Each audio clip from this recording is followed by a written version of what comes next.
Hi, welcome to House News.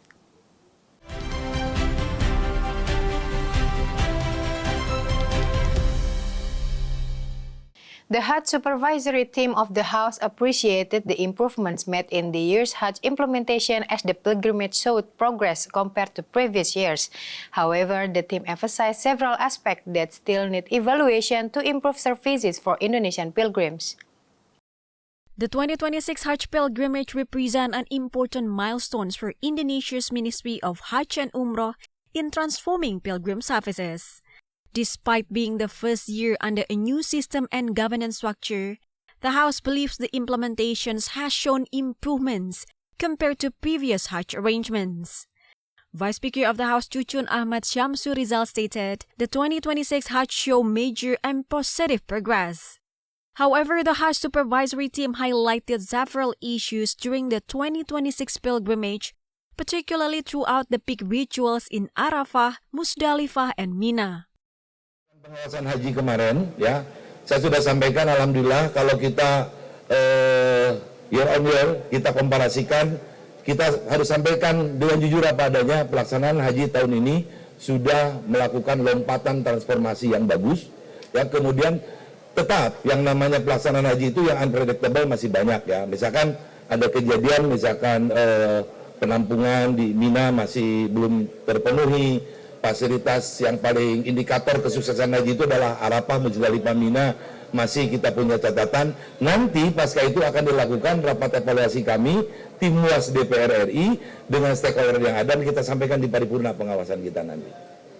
Ya, oke, cukup ya.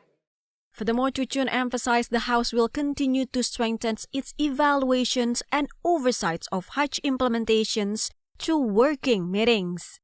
The results of these evaluations are expected to become a reference for enhancing Hajj services in the coming years. Bella and Gunarso, TV Parliament Report. Lawmakers continue deliberations on the One Data Indonesia bill as part of efforts to strengthen data governance and create a more integrated, accurate, and reliable system to support national development planning. The proposed regulation is expected to improve data management and public access to information. The Working Committee for the Indonesia Single Data Bill under the House Legislative Committee proposed rules on overseas data access and transfers to support international cooperations and improve data management. The proposal is intended to keep national data sovereignty and security protected, with any data access and transfer activities abroad requiring prior approval from the House of Representatives. The Vice Chairperson of the Legislative Committee, Turman Panjaitan, mentioned every overseas data access and transfer must follow reciprocal principles and should align with national interest. He added the Indonesia Single Data Bill would regulate overseas data access and transfers across all data categories, including open, restricted, and closed data. Under this principle, data exchanges between countries are conducted equally and provide mutual benefits for all parties involved. Nah, ini makanya kepentingan untuk transfer data ke luar negeri ada 3 tadi kan yang kita katakan. 1, untuk ada harus resiprokal. Jadi kalau dia memberi A, kita memberi A. Kalau dia mereka memberi, kita memberi C. Yang kedua, untuk kepentingan keamanan pertahanan bersama-sama negara itu. Bukan untuk sepihak. Nggak boleh sepihak. Jadi untuk keamanan bersama kita memberikan data. Misalnya data tentang pertahanan, itu harus ada sama-sama data. Data perbankan itu nggak bisa. Kalau dia nggak emas, kita nggak boleh ngasih. Makanya ada resiprokal. Tidak bisa satu pihak diuntungkan, satu pihak dirugikan. Jadi ada imbal balik masing-masing. The Working Committee for the Indonesia Single Data Bill emphasized overseas data access and transfer should not be carried out to avoid legal responsibilities or support activities that conflict with existing regulations. These provisions are designed to protect national data sovereignty and ensure international cooperations continues on fair and mutually beneficial terms. Faldo and Rian, TV Parliament Report. Commission 12 sees the requirement for strategic commodities to be exported through government-appointed state-owned enterprises as a way to strengthen oversight of Indonesia's export activities. With a centralized mechanism, the government would have more reliable data on export volumes and values. Commission 12 welcomes the government's initiative to optimize state revenue from natural resource commodity exports. Lawmakers appreciate the regulations requiring strategic commodity exports to be performed through government-appointed state-owned enterprises. This policy is hoped to support more effective export management and maximize the contributions of natural resource export to the national economy. Chairperson of Commission 12 of the House Bambang Patijaya said the measure aims to improve export oversight and boost state income from key strategic commodities. He also explained the government suspects ongoing revenue losses caused by under-invoicing and transfer pricing practices in commodities such as coal and crude palm oil or CPO. Kemudian transfer pricing terkait dengan beberapa komoditas dan salah satunya diduga itu adalah batu bara dan mungkin juga adalah CPO sawit. Nah, untuk itu kebaruan ide yang disampaikan oleh Presiden ini kami apresiasi dan kita harus beri ruang untuk bagaimana implementasi. Karena pada akhirnya ini kan untuk bagaimana optimasi penerimaan negara, ya. Jadi kita tunggu saja seperti apa realisasinya. In addition, Bambang stated the government's proposal deserves the opportunity to be implemented and reviewed based on its results. The initiative reflects efforts to improve the state's revenue collections from natural resource commodity exports. However, Commission 12 still awaits further explanations regarding the scheme, mechanism, and technical implementations of the government regulations. This is considered important to ensure policy implementations can run effectively and provide maximum benefits for Indonesia. Elvi and Fikrido, TV Parliament Report. After the break, we bring you more updates from Commission 1 of the House. Stay tuned to House News.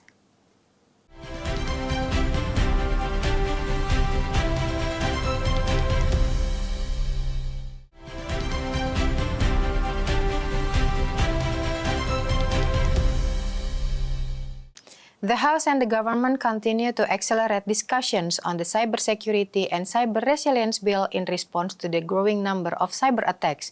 The bill is designed to strengthen the protection of civil rights and the national cybersecurity system against digital threats.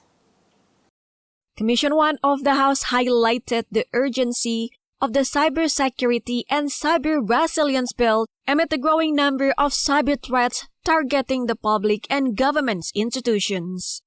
From data breaches and online scams to attacks on state systems, the Commission believes a stronger legal framework is needed to protect citizens in the digital era. Deputy Chairperson of Commission 1 Sukamta said the issue has become more significant as people now spend much of their lives in digital spaces. Therefore, the state has a responsibility to ensure the security of digital activities and protect citizens from evolving cyber threats. Karena sungguhnya ruang digital kita ini bukan lagi menjadi ruang yang seperti tempat-tempat yang aman-nyaman, tidak ada gangguan, tetapi dia sudah menjadi ruang percaturan yang bisa dimanfaatkan oleh warga untuk hal yang produktif, untuk hal-hal yang sifatnya konstruktif, membangun peradaban bangsa kita, tetapi juga di dalamnya ternyata menjadi ruang yang penuh dengan dinamika politik, dinamika sosial, ekonomi, dan juga pertahanan. Nah, negara itu punya tugas untuk memastikan bahwa ruang digital kita itu aman. Additionally, Sukamta said the cybersecurity and cyber resilience bill would strengthen coordination among agencies responsible for digital affairs by defining their respective roles and responsibilities. A clear divisions of authority would reduce institutional overlap and support more effective handling of cyber threats. The bill will also serve as a legal foundation for protecting citizens and institutions from growing forms of cybercrime. Elvi and Christio, TV Parliament Report. The Indonesian parliamentarians officially passed sweeping amendments to the Financial Sector Development and Strengthening Law during a recent plenary session. There are 17 strategic changes to the national financial architecture. Vice Chairperson of Commission 11 of the House, Muhammad Hekal, stated the amendments to the Financial Sector Development and Strengthening Law could support the development of an international financial centers as well as encouraging the repatriations of Indonesian assets held overseas. Muhammad Hekal explained the government is preparing to develop a mineral and a strategic commodities exchange alongside Indonesia's international financial center. Both facilities could be alternative option for Indonesian asset holders whose wealth is currently located overseas. Ya, memang revisi undang-undang ini kan lahirnya dari putusan MK menyangkut independensi pembiayaan LPS dan juga soal penyidikan tunggal oleh OJK. Nah, tentu memang kita ambil kesempatan ini untuk sekalian mengatur beberapa hal lagi. Tadi ada hal-hal baru kita dengar, adanya rencana bursa mineral dan komoditas strategis. Juga ada pembentukan Pusat Finansial Internasional Indonesia yang rencananya menjadi semacam tempat kita bisa menaruhkan kekayaan kita yang selama ini biasa diumpatkan atau ditaruh di tempat-tempat lain seperti BVI, Cayman Island, dan seterusnya. Nah, harapan kita itu semua bisa menarik duit-duit Indonesia yang ada di luar bisa kembali menggerakkan perekonomian di Indonesia. Furthermore, Muhammad Hekal highlighted the revised law enhances the role of institutions within the Financial System Stability Committee. The more authority granted to this institution would improve their performance and strengthen their impact on the national economy. Fajar and Yoga, TVA Parliament Report. And that's all House News for today. Bye.